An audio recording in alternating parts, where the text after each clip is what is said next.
2001 থেকে 2006 সেই সময় সরকারের স্টিয়ারিং যাদের হাতে ছিল তারা দেশকে সুশাসন দিতে ব্যর্থ হয়েছিল।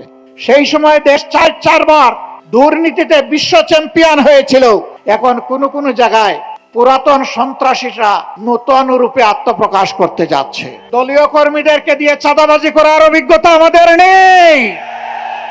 শিক্ষা প্রতিষ্ঠানগুলোতে গণরুম কায়েম করে টর্চার সেল গঠনের অভিজ্ঞতা আমাদের নেই।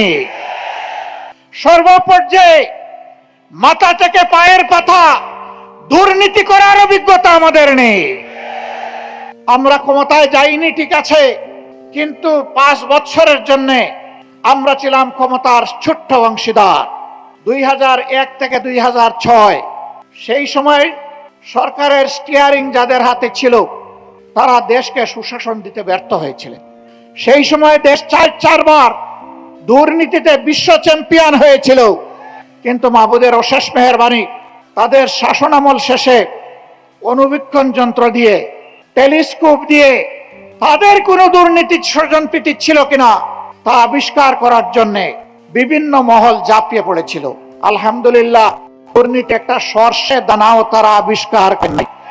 এই সাফল্য দেখে যারা দুর্নীতিবাজ, যারা এই দেশের কল্যাণ চায় না, তারা শঙ্কিত হয়ে পড়েছিল। এই দেশে যদি সুশাসন সুবিচার প্রতিষ্ঠিত হয়, দুর্নীতিমুক্ত বাংলাদেশ যদি তৈরি হয়ে যায়, তাহলে সমাজে আর বিভাজনের রাজনীতির এই ব্যবসা চলবে না। সুতরাং যে কোনো মূল্যে জামাতকে বাংলাদেশের রাজনীতি থেকে অস্তিত্বহীন করে দিতে হবে। তারা সেই ষড়যন্ত্র শুরু করেছিলেন।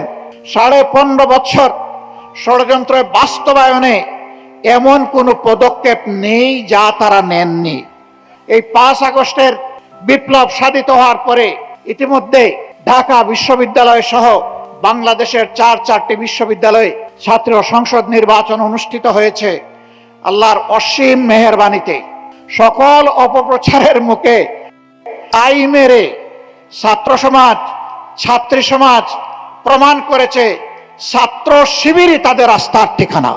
যখন এই সফল নির্বাচনগুলো হয়ে গেল, এই সফলতা দেখে আবার অনেকে দিশাহারা হয়ে পড়ল।